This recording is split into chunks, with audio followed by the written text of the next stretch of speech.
The ship's departure from the dock had been stalled for some time for an unknown reason, but finally, when both the sky and the ocean had become a deep inky black, it set off again. The lights from the cabins cast a reflective yellow glow across the sea, making it an easy mark for Kakashi to follow. Keeping watch from below the stern of the ship, it hadn't taken him much effort to identify the cabin Naruto and the others were in. Naruto must have passed by an uncovered porthole, for Kakashi had immediately noticed the flash of red. It's not like you to let down your guard, Naruto, even if you're returning from a completed mission, Kakashi chided silently. As the hours passed, the wind picked up and the lights in the cabins began to flicker off. Kakashi himself was starting to feel it in his shoulders. I'm getting old, aren't I? He thought amusedly to himself, and he'd been drenched in icy sea water more than once from straying too close to the ship. Finally, only when Kakashi had narrowly avoided being vomited on by some poor straggler at the deck of the ship, did he decide that it was time to actually get on board. Projecting a burst of chakra down to his legs, Kakashi shot himself up along the ship's side, landing silently in the shadowy silhouettes of a stack of wooden barrels. Looking around the empty deck, he made sure that the coast was clear. Though even if it weren't, he doubted he'd come across any real trouble. The ship had some hired guards, but they were at best genin-level ninja who could barely tell apart clones from the real thing. No, the hardest part about this would be hiding his presence from Naruto and the others. However, Naruto's cabin was all the way at the other side of the ship, and it was unlikely that any of them would venture out before dawn, by which time they'd already be at the border of Fire Country. The best course of action, he decided, would be for him to simply sit tight where he was, and then get off the ship before it docked at port. Suddenly, hearing footsteps, Kakashi shrunk further into the shadows, but it was just a stumbling, pale-faced cabin boy simultaneously swearing and hacking up what looked like the rest of his dinner over the railing. Nevertheless, Kakashi kept his eyes sharp and watched the boy, with a final utterance of a curse word, stumble back down through a hatchway. Kakashi wrinkled his nose. Some of the vomit must have splashed onto the deck, for he could quite clearly smell, along with the distinct odor of stomach acid, that dinner must have involved quite a few potatoes. What are you going to do to us? Grapefruit Breasts breathed in a high voice, her eyes flicking down repeatedly to the object he was twirling in his hand. Surely you don't think we'll crack from you tickling us with a feather, Bubble but scoffed. She'd recovered face relatively quickly despite being completely immobilized in his hair trap, but the underlying tension was still apparent. This will make excellent material for the next book I'm writing, said Jiraiya with a shake of the feather. It'll take some time, but you ladies aren't particularly pressed for it, I hope. We're not telling you anything. Bubble but spat at Jiraiya, but he made no move to avoid or clean it off. He sighed instead. For her own sake, he hoped she would. They were waiting where they had agreed to meet, by a massive oak tree near the edges of a forest along the far outreaches of Tazuna's village. After everything they had already gone through, Naruto had braced himself for the worst, so when Rai and Sai's faces finally came into view, the relief he felt was so immense, he nearly stumbled on his landing. With Mayu helping to support him up, the two of them landed down just as the sun was starting to rise, spreading its tendrils almost shyly through the cracks of the canopy trees. Mayu. Naruto. Rai called out to them, relief spreading across in his face. Leaving Sai behind, he began to run toward them. You're whoa, Naruto. Rai hesitantly came to a stop in front of them, his eyes raking up and down Naruto's bloodied form. I'm fine, they're just flesh wounds, said Naruto, deciding not to mention the pain in his ribs. The pain had already ebbed away to a minor throbbing in his chest. Sitting down, he tipped his head back and allowed himself to lean back against the tree trunk. Kakuzu found us, Mayu said shakily, her arms crisscrossing across her chest. Rai's eyes widened.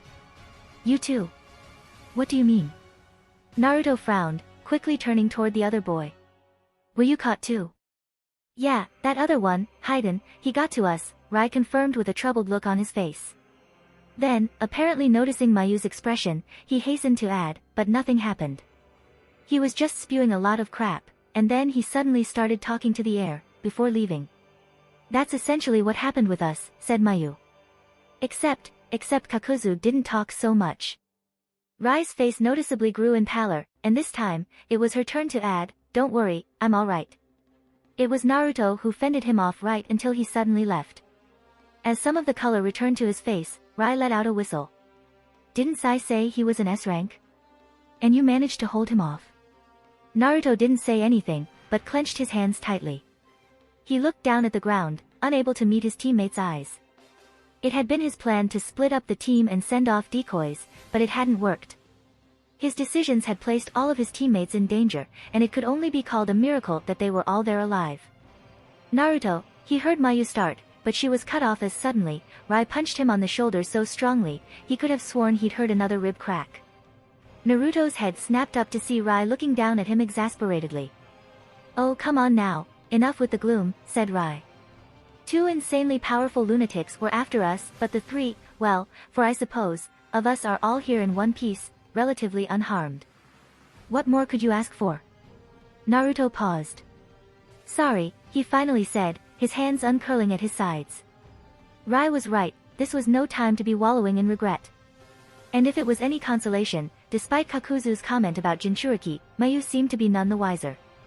"Anyways," Rai said, waving away his apology with a dismissive air. "We did get something out of that Haiden guy. Turns out they weren't just a random pair of criminals walking around in the middle of nowhere. They're involved with whatever's going down in Wave Country right now." Mayu's hand leapt up to her open mouth. "You mean with Gato? There's going to be an event of some sort in 3 days, Sai finally spoke up. It seemed the incident with Haiden had gotten to him, he seemed unusually on edge. "Someone important will be in the city." Rai shrugged. "Well, that's the basic digest of what we thought Haiden was saying anyways. It's probably got nothing to do with us, but..." Naruto got to his feet. "But first things first, we need to get back. We'll decide what to do after we've gotten back in touch with Shirakumo and the others." However, forced to take multiple detours and roundabouts to throw off any possible trackers, it was several more hours before Naruto and the others finally reached Tazuna's home. Ushered through the door by a worried-looking Tsunami, the starving four were promptly seated at the table with platters stacked high with, as one could have guessed it, fish and rice. Once they had managed to get out the full story of what had happened, the involved adults stood around with troubled expressions on their faces while Naruto and his teammates stuffed their faces. "An event in the harbor city in which someone important will be in danger," Tsunami murmured uneasily. "There's only one thing that could be," said Kane flatly. Tazuna sighed. The ceremony. The ceremony? What's that?" Menma cocked his head curiously. "You've got a piece of rice stuck on your face by the way," he pointed out to Rai, who ignored him. "The daimyo and his children will be paraded through the city in a charade of well-being, with the stated purpose of reassuring the citizens that they are doing just fine," Kane spat. "But basically, one of Gato's ways of appeasing the other nations by telling them that he's not trying to overthrow the system. And at the same time, reminding everyone in the country who's really in control," Shirakumo murmured, his brow furrowed in thought. "So is the daimyo going to be assassinated then?" Tazuna asked in a heavy voice. "It depends on whether those two you described, Haiden and Kakuzu, was it? Work for Gato or not," Kane said. "But regardless, this doesn't change anything. Risks like this have already been accounted for in my plans." Naruto put his chopsticks down, and looked at Kane. "Plans?" The others had also stopped eating, though Rai continued to chew on some seaweed, as they waited for the gorilla merchant to answer. She looked around at them seriously, her freckles in stark contrast with the morning lighting. "I've already forced you all to overextend your stay for the affairs of a country that have nothing to do with you," she said, with a slight bow of her head.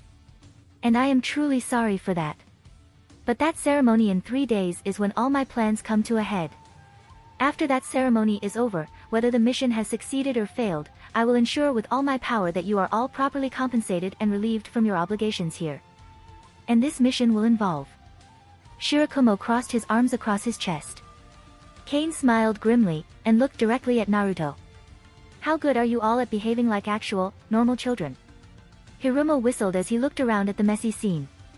"This is brutal, Jiraiya-sama." His nose wrinkled. "Is that something burning I smell?" Hirumo was one of his trusted sources in Wave Country, and their mutually beneficial relationship had a long history spanning the many years Jiraiya had spent building up his spy network. The short ponytailed ninja's best characteristic was, in Jiraiya's opinion, the way he showed up promptly and without any unnecessary questions as soon as he was called for. He was, if anything, efficient and experienced in covering his tracks, making the chance of his being caught and spilling details of their alliance rather minuscule indeed. Jiraiya sighed heavily. If only they'd break sooner. He made no move to wipe his face, which was speckled with tiny flecks of dark blood. It would have been better for them. I assume you got the information you wanted? Some. The one who actually knew anything didn't break quite so easily. Squatting down, Hiromo opened the mouth of one of the bodies, peering inside it with the air of looking at an interesting museum specimen. You had preventative measures to stop her from biting her tongue or ingesting any sort of poison, I gather. Yes, Jiraiya said simply. He chose not to mention how he'd chosen to end her life as soon as he realized that he'd gotten everything he'd ever get out of her. A loyal one, she'd been. She was working for Zabuza, who is in turn, working for Gato. Hiromo nodded in confirmation. Yes, I've heard multiple reports about Zabuza being spotted as a bodyguard for Gato. He's not exactly a difficult man to miss. But is that it? She didn't seem to understand the significance behind a certain word they were using as a code name for suspicious individuals such as myself, but perhaps you could shed some light on their connection to them. This certain word being? Hiromo said curiously. Akatsuki. Akatsuki. Hiromo repeated slowly, tasting the word with his tongue. His eyes had lit up like a child that had just caught sight of a favorite toy he had put aside at one point, and then forgotten about its existence. I'd heard rumors but dismissed them. Rumors about? Jiraiya prodded him. About a growing organization that was supporting Gato from the shadows, or even controlling, perhaps, Hiromo said. Then with a thoughtful look, he added, there's been a confirmed recent sighting of Kakuzu at one of the bounty stations along the coastline. Jiraiya folded his arms across his chest, processing the information. Kakuzu was one of the more frequently spotted members of Akatsuki, showing up from time to time to turn in a ridiculous amount of bounties in exchange for money. However, there was nothing Jiraiya could do about that. Bounty stations were strictly black market, and while information regarding Kakuzu's visits could be bought at a price, his visits were indiscriminate and without pattern, making them impossible to track. Hiromo got up, wiping his hands clean on the sides of his pants. Was that it, Jiraiya-sama? There was one final thing I got out of the interrogation, Jiraiya said distractedly. They were supposed to report back to Zabuza at some sort of big event soon, in the harbor city. Do you know anything about that? That'll be the daimyo ceremony for sure, said Hiromo without any hesitation. Ceremony? Out of the way, kid. In the fat man's hurry to get to the front of the crowd, he reached out with an impatient hand to shove the small boy to the side, but to his surprise, it swiped uselessly through the air. The man glanced down and then did a double take, finding nothing there.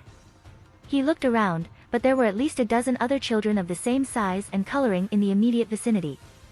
The boy could have been any one of them. So, with little more than a fleeting wondering thought, the man moved on. Meanwhile, through bright blue eyes, Naruto watched the man disappear into the crowd before effortlessly merging into it once more. As he began to be jostled forward by the mass, he looked around at the numbers calculatingly. It seemed that a substantial number of people had gathered at the city for the ceremony, for he had never seen even half that number of people during the busiest hours of the city. And while most of them looked like civilians, there were some who stood out like a sore thumb, namely those with weapons. Most were subtle, with daggers strapped to their thighs, but here and there were the obvious ones with bulky swords and katana on their backs. Those kinds of people walked about with a bubble around them, as the civilians avoided eye contact and gave them a wide berth. A flashing motion caught Naruto's eye, and he turned to see a scruffy-looking boy with dark coloring nod at him before ducking and disappearing into the crowd, Rai. As he looked around, several more caught his eye, a sour-faced girl with short hair, a scratched-up boy with cropped black hair. Sakura. Menma. He couldn't spot Mayu, Sai, or Sasuke, but that was because they were situated on the other side of the venue, a winding path that led from the daimyo's ceremonial estate to the city's center. They were all arranged strategically near the front of the crowd, along with most of the other civilian children. It was a custom in Wave Country for the daimyo's procession to hand out ryo and candy to the watching children, and as Naruto looked around at the many orphans crowding around him, it was apparent that most of them had made the pilgrimage here for that very purpose. Is this why Kane-san took it as well as she did, when she found out we were her escorts? Naruto wondered. Henge, the transformation jutsu, was an E-rank jutsu, but it was difficult to maintain perfectly while under high external strain. And the closer your transformation was to your real appearance, the easier it was to maintain it. For example, it would be easier for an adult male to transform into another adult male than into a young boy, and vice versa. Once Naruto and Sasuke's teams had transformed into typical hungry-eyed children, melting into the background became effortless. This was key for the mission Kane had proposed to them 3 days earlier in Tezuna's house, to rescue the daimyo's two children, the prince and princess, so that Gato couldn't use them as a means of controlling the daimyo anymore. According to Kane, rescuing the daimyo himself would be too risky. Not only would he be the most heavily guarded, but it would only give Gato a reason to seize the vacuum of authority left behind in the daimyo's absence, no matter how temporary. Suddenly, there was a flurry of motion and then hushed whispering. The moving crowd came to a stop, all of the heads facing one direction, and there, at the far end of the pathway, Naruto could see what looked like the beginnings of a procession making its way through. At the back was a series of ornately decorated sedan chairs, from which Naruto could make out smiling faces and waving hands, the daimyo and his children. And standing around them was an array of women and men with kunai and swords glinting nakedly on their persons. Naruto quickly did a head count and saw that Kane's information had been on spot. The sedan chair holding the princess and prince was relatively lightly guarded with 3 bodyguards, not including the carriers. If Kane's information could be further counted on, there were a few more guards scattered in the crowd disguised as civilians, but if their plan worked out, they shouldn't have time to matter. The daimyo's sedan chair, on the other hand, was surrounded by no less than 7 guards, most prominently of which was a pale-skinned man with bandages running across the lower half of his face, and a gigantic broadsword on his back. Without fail, wherever he passed through the crowd, a visible wave of fear swept through it. "That's Zabuza," a passing voice hissed tightly in his ear. Menma and Naruto nodded. So this was the infamous missing Nin. He'd thought that Menma's team had finished him off, but this was no time to question things. Either Zabuza had survived or someone was impersonating him. Whatever the case, he was another powerful obstacle they would have to get through to complete the mission. Naruto felt an uneasy shiver go down his spine. It was strange, however, that a missing Nin could be so boldly parading in front of thousands of people like that. No matter how powerful he was basically painting a target on himself for any of his village's hunter Nin. As he waited for the signal, Naruto watched the procession get closer and closer to where he was standing. Every now and then, a hand, full of something that glinted brightly in the afternoon sun, popped out of one of the sedan chairs, and every time, as if a dam had broken, the children surged forward. There seemed to be some invisible rule in place that prevented adults from joining in. When a few stragglers moved forward to do so, they were promptly knocked out by the children around them. If they were lucky, their unconscious bodies were dragged out to the edge of the crowd.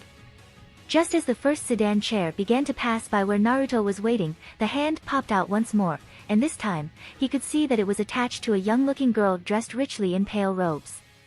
She looked cheerful, likely she was too young to understand the precarious hostage situation her family and country was in. The children around Naruto surged forward, and he joined in half-heartedly. He reached up in the air with a hand, and in that instant, met the princess' gaze. Her eyes were blue, like his. Taken aback, he held his breath, and then with a bright smile, she tossed the coins in her hand toward him. Before they reached him, however, several of the larger and rougher orphans knocked his hand aside and leaped up to swipe the coins. Naruto saw another orphan boy aiming a kick at his chest, easily dodging it. He nevertheless pretended to have been hurt and fell backward in the crowd, intending to disappear and lose whatever the small attention he'd unintentionally gathered. But before Naruto hit the ground, a strong hand grabbed his shoulder and pulled him up. He looked up to see a tall man with long shaggy white hair, and immediately recognized him as the man he'd chanced upon in the bathhouse a week ago. "Are you all right?" said the man, and Naruto mutely nodded, his mind whirring with several possibilities. Was this other man working for Gato? Had he found out about the plot, and seen through Naruto's disguise? But before Naruto could do anything else, the man simply said, "Be more careful from now on," and then walked away. Naruto stood still, unsure of how to react, and as if answering him, a roaring sound filled his ears. Naruto's head snapped toward the procession's path just in time to see 3 massive black and white tigers leaping at Zabuza, the signal. The crowd had been stunned into silence, but as the missing Nin pulled his sword off his back with an accompanying flash of steel, they were galvanized into action. Screaming, people, children and adults alike, began scrambling away from the path. The same orphan boy who had tried to kick Naruto before came running at him with a panicked expression on his face. Leaping forward, Naruto jumped past him, heading straight for the procession.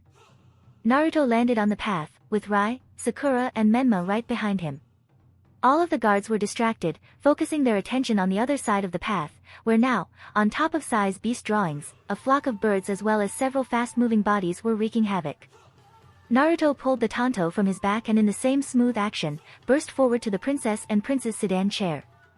The main guard, a tall disciplined-looking woman with hair tightly pulled back in a bun, noticed him, and as she raised her blade toward him, her mouth opened to shout a warning. But before she could make a sound, Naruto was past her. With a spray of bright red blood, the body fell to the ground and her head rolled away on the ground. When Naruto glanced behind to check, he saw that Rai had similarly taken care of the other guard, while Menma and Sakura knocked out the third. Menma and Sakura looked at them with stunned expressions on their faces, but paying no mind, Naruto reached into the sedan chair. The prince and princess, looking terrified, had backed away to the other side. Noticing that their eyes were fixated on the blood dripping from his tanto, Naruto hastily returned it to its sheath. Then, he grabbed the arm of the princess, Rai grabbed the prince, and pulled her trembling figure out. She began to struggle in his hands, but she was weak, even for a civilian. "What are you doing?" the princess cried out. "Stop. We're here to save you," said Naruto quietly. He shot a look toward the daimyo's sedan. Though Zabuza's back was toward them, one of the guards had noticed them and had started to move toward them with a sword in his hand. "We don't have time. Come quietly, or I'll knock you out." Growing still, the princess' eyes became as round as the coins she'd been tossing out, and taking advantage of it, Naruto tossed her over his shoulder and jumped out of the chair. Just as he prepared to leap down into the crowd, there was a scream. "Rai!" Naruto turned to see Rai duck just in time to dodge a long sword. Rai backed away protectively in front of the prince as the guard thrust the sword again at him. Naruto's hand immediately went down to the kunai on his thigh holster, but before he could throw it, there was a flash of blue and then the guard was yelping, swiping at the air around his face with his hands. "Mayu!" Rai yelled out, relieved. "I'm okay. Go help the others." Mayu, pale-faced, nodded. Menma tackled the guard she'd been distracting, and she ran off, her birds flocking around above her head. To Naruto's relief, Zabuza seemed to be completely ignoring them, focusing his attention instead on the jonin weaving in and out to attack him, Shirakumo. Naruto and Rai jumped down into the crowd, the princess and prince collectively in their arms, and began to run swiftly past the shocked faces of the civilians. As they ran through the mayhem, one guard managed to get past Menma and Sakura, but Naruto quickly disposed of him with a flick of a kunai. After that, with a cursory look around, Naruto confirmed that there was no one else coming after them. "Send the signal," Naruto said shortly. Rai nodded, and brought his hands together in the snake hand seal.